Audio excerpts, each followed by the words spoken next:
it comes after 1, so it won't be before 2. Dude, I'm gonna just checking. All right. Anyway. So for some reason though, Spectre 1 is Kanan Jarrus. Yeah. Right? I don't quite know why he's Spectre 1. In my opinion, I think Hera should be Spectre 1, but yeah. I mean, you don't make the Spectre names. Right. Louise. The only thing I could think of is Kanan's the one who he's formed right. formed this team, first, and then brought in Hera, and then it kind of goes subsequent after that. So yeah, no, I'm with him. I see Hera as the leader, even with Kanan there. I do too. I really do, and I would assume Hera would have been one, but Kanan's interesting because in Rebels, it's the Fallen Order or the Fallen Order storyline of a hidden or a Jedi on the run from Order 66, and he makes himself known. Now he's known to the Empire. And Vader dispatches the Inquisitors and all that stuff, right? It's the whole lost Jedi or the remnants of the Jedis out there. So it's very, very cool that he's actually in the fight with the Rebels. He's joined the team. He's joined the cause. We got backstory of him with Bad Batch. We got some, like I said, he's present in the Ahsoka. What was it? The Tales from the Jedi, right? When they're fighting. So Kanan's becoming he's always been a very important character. And they have a new Dawn book when they met too. They really? Okay. Yeah. Yes. Oh, all right. Yeah. I didn't know that. That is a great book too. New Dawn. It's okay. The meeting of Kanan and Hera. It's a fantastic book. Yeah. But now, I was just say like Kanan. Of course, brilliant move by Dave Filoni's part too, because we had this first. It was like we got now we're on to a story of a Jedi and his crew and going forward, and of course the title is called Rebels and all those things. But just having that like Chris said, what was it, like the first episode or second episode? Second episode. Yes, in the Wookiees, man. And he reveals himself, which is an epic moment. And as you're sitting, I'm gonna let everybody in on the secret. Yeah. That's what he said. He said, "You gonna let me in on the secret?" Ezra told, he's like, "Everybody's gonna find out about the secret." And he jumps over, dodges the bullet, the lasers like Anakin does, right? Just walking through a bunch of stormtroopers blasting, and just dodges them a little bit with a head nod. Yeah, puts his lightsaber together and callous about shits. I mean, I love it. It was so good, man. Sabersmith is saying that pick bottom right is just heartbreaking, and that's one of the probably like the key aspects of why Kanan is such a great character, and I'm hoping that go ahead. There's a lot of stuff, dude. There's a lot because he was also he was a master who didn't want to be, right? Yes. He was kind of thrown into that with Ezra. He wasn't ready. He left when he was a kid. He left. Order 66 happened when he was a kid. He's very untrained, kind of like Luke. Luke didn't have a whole lot of training. Kanan had more training than him, but he wasn't even knighted. He wasn't even knighted until season 2. He wasn't a full-on Jedi Knight until season 2, whenever they found their second trip to the Jedi Temple on Lothal. Right.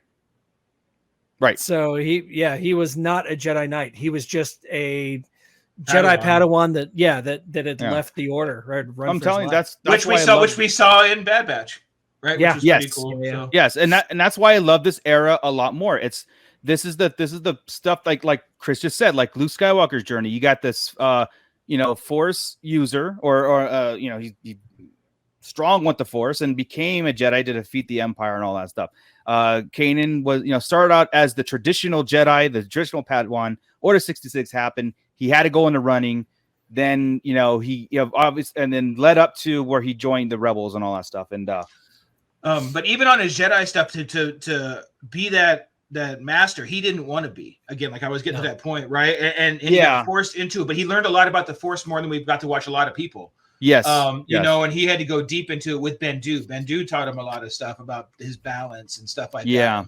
And when he decided to train Ezra, Kanan became in my mind a top 5 Jedi of all time. Oh yeah, and probably higher than number 5. It's a heavy list. It makes it difficult when you've got the Yodas and the Obi-Wans and the Ahsokas ahead of you, but it's not many. His whole journey, dude. The day he got blinded by Maul, right, to come right back and fight for Ezra. fight for his family. It's amazing. It was a great character. And what sucks is we're talking this much about him. He's not going to be in Ahsoka. That's what I was gonna ask, right? Like, is he not? mean, his son is. Jason will be, but here be mentioned. Here, maybe he'll be mentioned. But the reason I say nah is because Freddie Prinze Jr. I mean, I get that actors kind of make up shit. Yeah. But he was very adamant that he thinks it sullies Kanan coming back if he does anything with him. Yeah. He's very happy with how it was. He didn't want to do Rise of Skywalker, but they made him the voice. He thought it sullied Kanan by coming back and doing anything to ever hear from him again. So I don't think he would do this. His son will be there, but he won't be.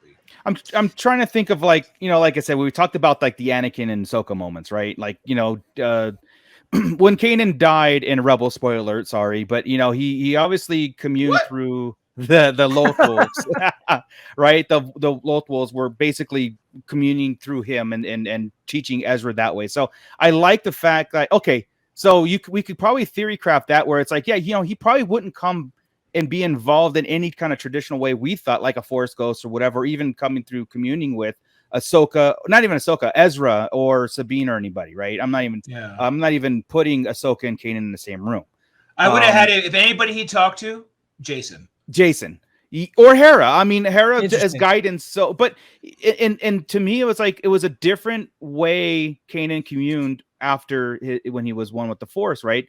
And I think that if they so my point is if they leave it alone and never have him besides a mention like you're just like your father, Kanan, that's fine. But if they never do that again, it makes so much sense because unless it's through the Lothals or Ezra or some spiritual animal coming through or whatever, I thought that was perfect for Rebels. To them to revisit that again, that it might do a disservice. It might be like too much, like Freddie Prinze was saying. It's like you don't need it. It served its purpose. All we need to know as far as Ahsoka is that he has a kid with Hera, and that going forward with that. You know what I mean? I don't think he can commune in the traditional way we think. No, but his line in Rise of Skywalker was one of my favorites during that scene, and that was in the heart of a Jedi lies her strength. That was a very potent moment. I like that. But no, he was. I think you're right. I think he should be done. I think he should be done. They should just move on with the Force. And but he was the Padawan. Caleb Dume was the Padawan of Depa Billaba, who was in Episode 1. She was on the Jedi Council. Mm-hmm. And in the Bad Batch, Episode 1, wasn't it the Bad Batch? Yeah. Yep. Yeah. Yes. We saw. Yeah. Oh my God, it was great. We saw, which was funny. Young Padawan Caleb Dume had the same voice as Freddie Prinze Jr. Yeah, exactly. Kind of funny, but it was just post-pubescent Caleb Dume running for his life, which was master. Don't. To answer KG's question there, that's probably the age that Jason is now, right? Where he is there. 9, 10, 11, 12-ish. Should be about 12. Yeah. Okay. Oh, okay. Better than whatever that was on the screen on that and the last episode of the Rebels. Whatever that was, with that little being with the green hair, whatever that little get Disney there. little